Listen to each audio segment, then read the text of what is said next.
میری طرح کے ایسے لوگ بھی پہن لیں جو بالکل خوبصورت نہیں ہوتے تو داڑھی پگڑی سے وہ بھی کبھی کبھی اچھے لگنے لگ جاتے ہیں، لیکن صرف داڑھی اور پگڑی حضور کی سنت نہیں. یہ بھی آپ نے سچ غور کرنا ہے اس پر بھی. صرف دین کا لباس پہننا ہی حضور کا طریقہ نہیں. اخلاق اور کردار کو سمجھیں. حضور کی جو سنت سب سے پہلے لوگوں میں معروف ہوئی تھی، جس سے تعارف ہوا تھا، وہ تو صادق اور امین ہونا ہے. او بھائی سچ بولنا بھی تو حضور کی سنت ہے نا. دیانت دار رہنا بھی تو نبی پاک کا طریقہ ہے نا. آپ صرف ایک مخصوص لباس پہن لیں فقط اور باقی چیزوں سے آپ آزاد ہو جائیں گے. ہو سکتا، میں اکثر کہتا ہوں کہ مسواک لے کر دانت صاف کرنا بھی حضور کی سنت ہے اور دل صاف رکھنا بھی حضور کی سنت ہے. صرف مسواک والی سنت پہ غور ہے. ترمذی میں حدیث ہے، حضور علیہ السلام نے فرمایا، اے انس ہے میرے بیٹے، تم سے ہو سکے تو صبح اس حال میں کرنا کہ تمہارے دل میں کسی کا بغض نہ ہو. اور حضور فرمانے لگے یہ میری سنت ہے. صبح اٹھتے ہی پہلے دل کو ٹٹولنا، اس میں کسی کے لیے عداوت نہ. اخلاقی رویوں پر توجہ دینے کی ضرورت. ہم میں سے نا بہت سارے لوگوں کی شان ہوتی ہے، پیر صاحب کی، علامہ صاحب کی، استاد ہوں، میں ٹیچر ہوں، میں پڑھا لکھا ہوں، میں مالدار ہوں، میں گھر کا بڑا ہوں. ہم خود بخود اپنی کوئی نہ کوئی شان بنا لیتے ہیں. کوئی آپ کی کسی نسبت سے عزت کرے تو اچھی بات. ہم خود بخود اپنی کوئی شان بنا لیتے ہیں، پھر ہم عزت کا مطالبہ کرتے ہیں. نتیجہ کیا نکلتا ہے؟ نتیجہ یہ نکلتا ہے جہاں ہمیں احترام کرنا چاہیے وہاں بھی ہم احترام کر نہیں پاتے. اور میرے دوستو یاد رکھو، سیدہ عائشہ صدیقہ رضی اللہ تعالیٰ عنہ فرماتی ہیں، نبی پاک علیہ السلام جتنی دیر گھر رہتے تھے نا، گھر کا کوئی نہ کوئی کام ہی کرتے رہتے تھے. کوئی حرج والی بات ہے اگر آپ ہر مطلب گھر میں جا کے بیٹھ کے اتنا لمبا سفر طے کر کے آئے لیکن اندر جا کے بیٹھتے ہی کہا پانی کا گلاس لاؤ. بھئی آپ بھی تو لے سکتے ہیں، کوئی حرج والی بات ہے؟ یہ باتیں کرنے کرانے کی ہیں کہ خود سے کام کر لینا سنت ہے؟ آپ نے 2 منٹ لگائے ہیں اور آپ نے کسی پر روب ڈال کے آپ فارغ ہو گئے. اخلاقی رویوں میں سب سے زیادہ ضروری تو دوسرے کا احساس کرنا ہوتا ہے. اخلاقی رویوں میں سب سے زیادہ حاجت تو دوسرے کی تکلیف اور شدت کا احساس کرنے کی ہوتی ہے. میرے صاحب فرمایا کرتے تھے 10 منٹ کیوں انتظار کراتے ہو لوگوں کو؟ تم نے ممبر پہ کہا تھا میں 2:15 بجے جماعت کراؤں گا، 2:16 کیسے ہوئے؟ تمہیں اس کا پاس ہونا چاہیے تھا، تمہیں خیال ہونا چاہیے تھا کسی شخص کو کسی وجہ سے کوئی تکلیف، کوئی کسی اذیت کا شکار کیوں ہو، کوئی پریشان. میں اب تو الحمدللہ آپ اتنی بڑی تعداد میں آ گئے کہ جگہ آپ کے لیے مشکل ہو گئی، ورنہ شروع میں جب میں محافل کا ٹائم دیتا تھا تو میں وقت پہ چلا جاتا تھا. اگر کسی سے کہا ہے نا کہ 6 بجے آئیں گے تو 6 بجے چلے گئے. وہ کئی والی کار والے پوچھتے سن تسی آ بھی گئے ہو، تو میں کہتا سانو تسی ویلے ہیں سمجھ لو. ہمارا مزاج نہیں ہے نا جی. بلکہ ایک تقریب میں مجھے دعوت دی گئی تو اس پہ لکھا تھا 6 بجے، تو میں وہاں پہنچا تو میزبان بھی نہیں آئے تھے. مجھے بتائیں شادی کا کارڈ سارا خاندان بیٹھ کے لکھتا ہے نا. روانگی برات 1 بجے، 1 بجے جاتی ہے برات، مشترکہ جھوٹ بولا سارے خاندان نے. یہ رونے کی بات ہے، ہنسنے کی تھوڑی ہے. مسلمان اور جھوٹ بولے، مشترکہ طور پہ کہا یہ جھوٹ ہے. محفل ہوگی بعد از نماز عشاء، تو ختم کب ہوگی یہ بھی تو بتائیں. آپ نے قوم کو تو ایک شخص کا بتایا تھا کہ فلاں صاحب خطاب کریں گے، یہ مقامی، قومی، عالمی شہرت یافتہ، یہ کہاں سے آ گئے؟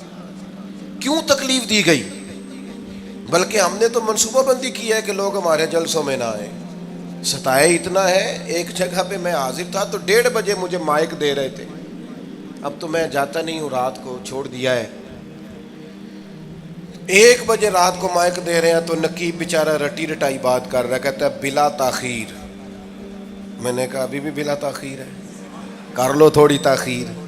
خدا کے بندو ختم کرو، آدھے گھنٹے میں مسئلے کی سمجھ آ جاتی ہے. ایک پیغام دو، بات ختم ہو گئی. اتنا الجھاؤ اور اتنا بات کو کھینچنے کا معنی کیا؟ اپنے رویوں کے اندر. میں چلا گیا 6 بجے تو میزبان صاحب بھی نہیں آئے تھے, تو وہ تقریب کب شروع ہوئی؟ 9 بجے. تو میں نے ان سے کہا غور سے دیکھ لو کہیں میں تو نہیں الٹا پڑتا رہا, 9 اور میں 6 سمجھتا رہا ہوں. یہ چھوڑے ان چیزوں کو. اپنی زندگی میں آپ نظم پیدا نہیں کریں گے تو کوئی کام کیسے کریں گے؟ حضرت حکیم الامت مفتی احمد یار خان صاحب نعیمی رحمۃ اللہ علیہ, مفتی صاحب رحمۃ اللہ علیہ جب جمعے والے دن الحمدللہ کہتے تھے نا تو پورا 1 بجا ہوتا تھا. لوگ گھڑی کو کہتے تھے تو غلط ہو سکتی ہے, پر مفتی صاحب پورے ٹائم پہ الحمدللہ کہتے ہیں. بلکہ ان کے بارے میں معروف ہے کہ وہاں ایک ذمہ دار تھا, بھینسوں کا دودھ دھوتے ہیں نا دیہاتی لوگ, تو عصر کی اذان سے 5 منٹ پہلے مفتی صاحب مسجد تشریف لے جاتے. یہ اخلاق ہے, یہ آپ کا رویہ ہے, یہ آپ کا انداز ہے. عصر کی اذان سے 5 منٹ پہلے جاتے تھے, جا کے وضو بنانا پڑے تو سنت ادا کر کے بر وقت نماز میں شامل ہو جائیں. تو مفتی صاحب گزر جاتے تو وہ ذمہ دار اپنے بیٹے سے کہتا کہ اب آپ نا بچے کو چھوڑیں بھینس کے نیچے تاکہ ہم بھینسوں کا دودھ دھوئیں. تو ایک دن وہ بیٹا کہنے لگا ابا جی ابھی تو یہ سورج کھڑا ہے, عصر کا ٹائم کہاں ہوا ہے؟ تو کہنے لگا تو چھڑ دے کٹا, مفتی صاحب لانگ گئے نہیں, ٹائم ہو گیا ہے. یہ ہمارے بزرگوں نے ہمیں رویے سکھائے. آپ نظم والے ہوں, اخلاق والے ہوں, سچائی والے ہوں, دیانتداری والے ہوں, دوسروں کا خیال رکھیں, کسی کو تکلیف نہ ہو ہماری وجہ سے. پتہ ہے رسول پاک صلی اللہ علیہ وسلم کی بارگاہ میں آ کے عرض کیا گیا یا رسول اللہ یہ ہمارے امام صاحب بہت لمبی نماز پڑھاتے ہیں. صحیح حدیث میں موجود ہے, نماز ہی پڑھاتے تھے نا, قرآن ہی پڑھتے ہوں گے نا, کتنا اعزاز والا کام ہے. یا رسول اللہ یہ بہت لمبی نماز پڑھاتے ہیں. اللہ کے محبوب علیہ السلام نے بلا لیا, اور لفظ پتہ کیا ہے؟ حضور فرمانے لگے میں لوگوں کو دین کے قریب کرتا ہوں, آپ دور کرتے ہیں. فرمایا جب بھی نماز پڑھائیں معتدل پڑھائیں. اور خود حضور کا عمل کیا ہے؟ حضور فرماتے ہیں جب میں نماز میں کھڑا ہوتا ہوں تو میرا دل کرتا ہے میں لمبی نماز پڑھاؤں. ہمارا جب کسی شے کو دل کرے تو ہم چھوڑتے ہیں, میرا دل کرتا ہے میں لمبی نماز پڑھاؤں. لیکن حضور فرماتے ہیں پھر پیچھے سے کسی بچے کے رونے کی آواز آتی, میں سوچتا ہوں اس کی ماں پریشان ہوگی, میں نماز مختصر کر دیتا. اور میرے بھائیوں نماز میں بھی لوگوں کا احساس, ہماری طبیعت ہی نہیں رہی. کوئی آدمی ہارن دے رہا پیچھے سے اور سامنے گاڑی میں 2 بندے کھڑے, گاڑی مین روڈ پہ کھڑے کر کے باتیں کر رہے ہیں, اور وہ ہارن بجا رہا ہے تو کہتے ہو ٹھہر جا آگ بجھانی ہے جا کے. ایک تو آپ نے اتنا ظلم کیا کہ آپ نے روڈ بند کیا, اور دوسرا اخلاقی رویہ یہ ہے. اور میرے بھائی یہ بھی بد اخلاقی ہے کہ آپ اپنا موٹر سائیکل مین روڈ پہ کھڑے کر کے دکان پہ چلے جائیں, لوگوں کو تکلیف میں ڈالیں گے. اسلام اس کی اجازت نہیں دیتا. رستوں کے نشان مٹانے والے کو نبی پاک نے تنبیہ فرمائی, کسی کو تکلیف ہو, اذیت ہو. اور بعض لوگ سمجھتے ہیں کہ میں نے پریشر میں رکھی ہوئی ہے دنیا, ڈرتے ہیں لوگ مجھ سے.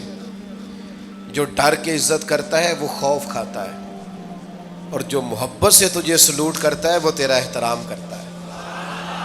بعض لوگ کسی کے شر سے بچنے کے لیے بھی اسے سلام کرتے ہیں, وہ عزت نہیں ہوتی, وہ عزت نہیں ہوتی کہ یہ تو رٹا ڈال دے گا. اپنے اخلاقی رویے ہمیں اللہ کے محبوب سے سیکھنے, حضور سے خیرات لینی ہے, اخلاق حسنہ. ہم نے اپنے آپ کو سمجھنا ہے, ہم نے اپنے مزاجوں میں تبدیلی پیدا کرنی ہے, بالخصوص بزرگوں کے معاملے میں, بڑوں کے معاملے میں.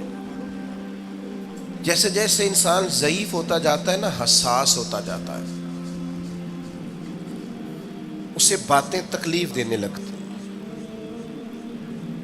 وہ ایک بوڑھی اماں ایک دفعہ مجھے کہنے لگی کہ آپ میرے بچوں سے کہہ دیں خرچہ پامیں تھوڑا دین کرن, میرے نال بولن صحیح کرن. وہ جب اپنی بیویوں کے سامنے میرے ساتھ تھوڑا والیوم اونچا کر کے بات کرتے ہیں آواز کا, تو مجھے تکلیف ہوتی. اپنا رویہ, لہجہ, اس پر غور ہو. جوانی میں ہی تو برداشت کرنا ہوتا ہے. اپنے مزاج کو کبھی بکھرنے اور ٹوٹنے نہ دیں. اور سب سے زیادہ بندے کا پتہ ہی تب چلتا ہے جب کوئی اسے پورا غصہ دلائے. جو پھر کنٹرول کرے، وہی تو کمال آدمی ہوتا ہے۔ آ کے کہا گیا تھا نا نبی پاک علیہ السلام کو کہ یا رسول اللہ وہ معاذ اللہ ان لفظوں کے ساتھ تانا و تشنیع کرتے ہیں، نقل کفر نہ باشد۔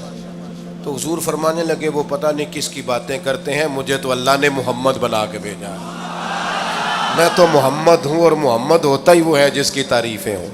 وہ پتہ نہیں کس کی باتیں کر رہے ہیں، چھوڑو، وہ پتہ نہیں اس کی بات کر رہے ہوں گے جس کا وہ معاذ اللہ نام بگاڑتے ہیں۔ میرے عزیز، تھوڑا سا برداشت، اور آپ جملوں سے غور کریں، کسی کے لہجے سے غور کریں کہ وہ بندہ کہیں تکلیف میں تو نہیں، آزمائش میں تو نہیں۔ میں پہلے مختصر تقریر کرنا چاہ رہا تھا، اب آپ لوگوں نے اور مختصر کرا دیا مجھ سے، تو میں بس بات کو سمیٹنے لگا ہوں، آپ غور فرمائیں گے۔ ایک دن نبی پاک علیہ السلام نے سید عائشہ صدیقہ رضی اللہ تعالیٰ عنہ سے فرمایا، حضور فرمانے لگے عائشہ جب آپ مجھ سے خوش ہوتی ہیں تب بھی مجھے پتہ چل جاتا ہے، اور جب آپ کے دل میں کوئی بات ہوتی ہے تب بھی پتہ چل جاتا ہے۔ تو سیدہ پاک عرض کرنے لگی حضور مجھے میری ماں روئے، میں اور آپ سے ناراض۔ تو کریم فرمانے لگے بتاؤں پھر؟ یا رسول اللہ فرمائیے۔ حضور فرمانے لگے عائشہ آپ کبھی کبھی قسم اٹھاتی ہیں؟ یا رسول اللہ اٹھاتی ہوں۔ فرمایا جب آپ خوش ہوتی ہیں تو کہتی ہیں مجھے رب محمد کی قسم، اور جب دل میں کوئی بات ہوتی ہے پھر کہتی ہو جناب ابراہیم خلیل کے رب کی قسم۔ پھر حضرت ابراہیم کی نسبت سے قسم اٹھاتی ہو تو جناب عائشہ کہتی ہیں حضور کی بات سن کے جو میرا حال تھا میں بتا نہیں سکتی۔ یا رسول اللہ آپ اتنا خیال کرتے ہیں؟ یہاں تک خیال فرماتے ہیں کوئی کیا بول رہا ہے؟ کہتی میں نے فوراً عرض کی کہ یا رسول اللہ مجھے رب محمد کی قسم ہو، میری زبان سے نام ہی جاتا ہے، میرے دل میں آپ ہر وقت موجود رہتے ہیں۔ دل میں آپ احساس پیدا کریں گے، آپ تھوڑا سا غور کریں، آپ کسی کی تکلیف کے بارے میں حساس ہوں گے۔ میرے بھائی پتہ کیا ہوتا ہے، 2 منٹ کا غصہ ہوتا ہے ہمارا، اور کئی دفعہ عمر بھر کا پچھتاوا چھوڑ جاتا ہے۔ ہمیں احساس ہوتا ہے ہم سے غلطی ہو گئی، ہمیں خیال ہوتا ہے کہ یہ لفظ مجھے کہنے نہیں چاہیے تھے، پر ہم سے سرزد ہو جاتے۔ میں ذاتی طور پہ آپ سے ایک بات عرض کروں، یہ میں ابھی آیا ہوں نا تو دوست پکڑتے ہیں دوڑتے ہیں، خیر اب فرق بھی ہے پکڑنے والے میں، پہلے دعا لینے والے ہوتے تھے اب سارے فوٹو لینے والے ہوتے ہیں، یہ بھی مسئلہ ہے۔ اور بعض لوگوں کو فوٹو چاہیے ہوتی ہے، باقی جو ہوتا ہے ہو جائے، اس سے غرض نہیں ہوتی۔ میں نے بہت ساری جگہوں پہ جانا چھوڑ دیا ہے، اس کی وجہ یہ ہے کہ میری وجہ سے لوگوں کو تکلیف ہوتی ہے۔ اب میں یہاں موجود ہوں، یہاں سے مجھے آگے بڑھنا ہے، اب جہاں مجھے آگے جانا ہے وہ مجھے اس بات کی اجازت نہیں دے رہی چیز جہاں مجھے پہنچنا ہے کہ میں رکوں اور ایک ایک آدمی سے ملوں۔ جہاں ہمیں کہیں اور جانا ہوتا ہے وہ یہ تو پوچھتے ہی نہیں کہ آپ نکلے ہیں کہ نہیں نکلے، وہ تو کہتے ہیں کتنے پہنچے ہو۔ اب اتنی گنجائش نہیں ہوتی، لوگ آ رہے ہوتے ہیں۔ میں داتا صاحب رحمۃ اللہ علیہ چلا گیا حاضری دینے کے لیے، اس قدر دوڑ دھوپ ہوئی، لوگ اس طرح بھاگے، ظاہر ہے کچھ قرآن مجید پڑھ رہے ہوں گے، کچھ عبادت کر رہے ہوں گے۔ کئی دنوں تک میری طبیعت پہ بوجھ بنا رہا کہ تیری وجہ سے لوگوں کو تکلیف۔ بہت ساری جگہوں پہ نہیں جاتا، سائڈ پہ ہو جاتا۔ کیوں؟ تکلیف ہوتی ہے لوگوں کو، پریشانی ہوتی ہے۔ ہمارا یہ تو مزاج ہے نہیں الا ماشاء اللہ کہ ہم کسی معاملے میں حالات کی نزاکت کو بھی سمجھیں گے، لیکن وہ چیزیں بوجھ بن جاتی ہیں بعض اوقات، اور یہ بوجھ ہمیں لینا چاہیے۔ ایک ہے کہ ہم لذت کشید کریں کہ دیکھا لوگ کیسے بھاگ رہے ہیں، اوہ کیا بات، یہ نفس کے لیے تسکین ہے پر تھوڑی دیر کی۔ اخلاقی رویہ یہ نہیں ہے، اخلاقی رویہ یہ میں نے ان دو کام ہو جائے، لوگوں کو تکلیف ہوتی ہے، بعض بزرگ اپنا آپ سمیٹ بھی نہیں پاتے بیچارے اور اذیت میں آ جاتے ہیں۔ تو میرے عزیز کچھ تھوڑا سا ہمیں اس بات کا بڑے مجموع میں آنے جانے میں بھی خیال رکھنا چاہیے کہ یار آپ گزر جائیں ذرا پیار سے پہلے، میں ہمت ور رکھتا ہوں، میں تھوڑی دیر کے بعد آ جاؤں۔ لیکن وہ ہمارے ہاں بس میں چڑھنا ہو، کسی اجتماع سے نکلنا ہو، جانے ہمیں کیا ہو جاتا ہے، اور پروٹوکول والوں کو بھی چاہیے کہ تھوڑی دیر کے لیے پروٹوکول چھوڑ دیں, وہ بھی ذرا سادگی سے ہو جائیں, کچھ فرق پڑتا. جب تک ہم یہ احساس پیدا نہیں کرتے ہمارا اخلاق درست ہو سکتا. اپنے اندر بالخصوص اور تھوڑی دیر کا غصہ ہوگا آپ کا, پچھتاوا چھوڑ جائے گا. اس غصے کو چھوڑ ہی دیں تھوڑی دیر کے لیے, 2 منٹ کے لیے چھوڑ دیں. کوئی سخت بات ہی کرے گا نا, برداشت کریں. حضرت عمر بن عبدالعزیز گزر رہے تھے, رات کا وقت تھا, لکڑی کے جوتے پہنے ہوئے تھے, کھڑاؤں جن کو کہتے ہیں. ایک بزرگ فٹ پاتھ پہ سوئے ہوئے تھے, جناب عمر بن عبدالعزیز کا پیر آ گیا, بابا جی کے پیر. کیا کہتے ہیں اس طرح کا معاملہ ہو تو لوگ اندھے ہو, یہی کہتے ہیں نا. ٹکر ہو جائے اچانک تو کہتے ہیں اندھے ہو. اس بندے نے بھی کہا فوراً اٹھتے, اندھے ہیں آپ, میرا پیر دبا دیا ہے. بڑا سخت موقع ہے, بادشاہ وقت, امیر المومنین اور امت کے صالحین کے امام حضرت عمر بن عبدالعزیز اندھے ہیں. تو یہی موقع ہے, یہاں تو آپ اینٹ کا جواب پتھر سے دے لیں, یہاں پھر آپ ذرا چپ کر جائیں اور اس کوڑے گھونٹ کو 1 منٹ کے لیے پی کے دیکھیں, پھر اس کی شفا کتنی ہے. حضرت عمر بن عبدالعزیز ہنس پڑے, فرمانے لگے نہیں بزرگوں, اندھا نہیں ہوں, مجھے نظر آتا ہے. وہ جو 7 سپاہی تھے نا, یہ کیتلی چائے سے زیادہ گرم ہوتی ہے ہمیشہ, انہوں نے تلواریں نکال لی. آپ نے فرمایا تمہیں کیا ہوا حضور, اس بے ادب نے آپ کو اندھا کہا ہے. فرمانے لگے نہیں کہا. کہا جناب کہا ہے. فرمایا نہیں کہا. میں کہا ہے جناب نہیں کہا. تو آپ فرمانے لگے بابا جی آپ سے بات کر رہے تھے مجھ سے کر رہے تھے؟ کہا جی آپ سے ہی بات کر رہے تھے. تو فرمانے لگے انہوں نے مجھے اندھا نہیں کہا, انہوں نے تو ایک سوال پوچھا ہے. ہاں جتن جتن ہر کوئی کھیڈے تو ہارن کھیڈ فقیرا, اوے جتن دا مل کوڈی پیندا ہی, ہارن دا مل ہیرا. انہوں نے کہا بابا جی نے سوال پوچھا, انہوں نے پوچھا ہے اندھے تو نہیں؟ تو میں نے جواب دے دیا نہیں مجھے نظر آتا ہے, اس میں جھگڑے والی کون سی بات ہے. اتنا سا ہی تو مسئلہ ہے. اگر اس کا غصہ بنا لیا جاتا اور سخت رد عمل دیا جاتا تو عمر بھر پچھتاوا رہتا. والد صاحب کے سامنے تو میرے خیال ہے کر ہی لیں گے, ایسا کر لیں گے نا. اگر وہ غصہ کریں تو کہیں گے نا ابا جی جیسے آپ کہتے ہیں ہو جائے گا, مشکل تو نہیں. اماں جی کے سامنے تو کر لیں گے نا. اے جنہ دی مووی بن رہی صرف یہ نہیں ہاں نہ کر رہے, یہ گل پکی نہ ہو جائے, باقی بول رہے ہیں ماشاءاللہ سے. والد صاحب کا غصہ برداشت کر لیں گے انشاءاللہ, بزرگوں کا برداشت کر لیں گے. سید صاحب ہیں, عالم ہیں, کوئی بزرگ ہیں, اگر کبھی کسی وقت سمجھانے کے لیے کوئی تنبیہ کر دیں تو قبول کر لیں گے انشاءاللہ. نوجوانوں سے کہتا ہوں اگر جوانی اللہ نے عطا کیا تو پھر حوصلہ بھی ہونا چاہیے. اور آخری بات آپ سے یہ ہے, ہر نماز میں ہر موقع پر فلسطین کے لیے دعا کریں اور اپنے اندر ان کی حمایت کا جذبہ بھی پیدا کریں. امت ایک جسم کی طرح ہے, اگر آج امت ان کا احساس نہیں کرے گی تو پھر یہ امت واحدہ ہونے کا ثبوت نہیں دے گی. اللہ کی بارگاہ میں یہ دعا ہے, اللہ ان مجاہدین کی مدد فرمائے, اسلامی حکمرانوں کو غیرت ایمانی نصیب کرے, اور اللہ تعالیٰ انہیں اخلاص کے ساتھ دین کے لیے اکٹھے ہونے کی توفیق عطا فرمائے. محفل آگے چلے گی جی, جاری رہے گی نا.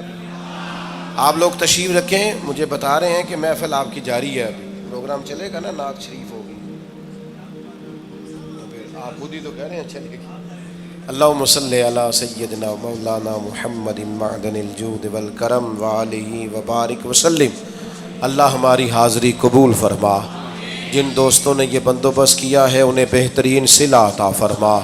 اللہ تعالیٰ امت کی خیر فرما, پاکستان پر فضل فرما, اپنی رحمتوں سے ہم سب کو مالا مال فرما, بیماروں کو شفا عطا فرما, مقروضوں کو قرض کے بوجھ سے رہائی نصیب فرما, تنگ دستوں کو وسعت عطا فرما. اللہ عالم اسلام کے حق میں رحمت والے فیصلے فرما, فلسطین کے مجبوروں کی مدد فرما, صہیونی طاقتوں کو نیست و نابود فرما. اللہ تعالیٰ دنیا ہو یا آخرت ہو ہماری پردہ پوشی فرما, ہمارے حال پہ رحم فرما, ہم سے درگزر فرما، علم نافع عمل صالح کی توفیق عطا فرما، سجدوں کا ذوق اور عبادتوں کا شوق عطا فرما، تلاوتوں کی لذت عطا فرما، اپنی رحمت اور اپنا فضل نصیب فرما۔ رب اغفر وارحم وانت خیر الراحمین، وصلی اللہ تعالی علی حبیبہ سیدنا و مولانا محمد۔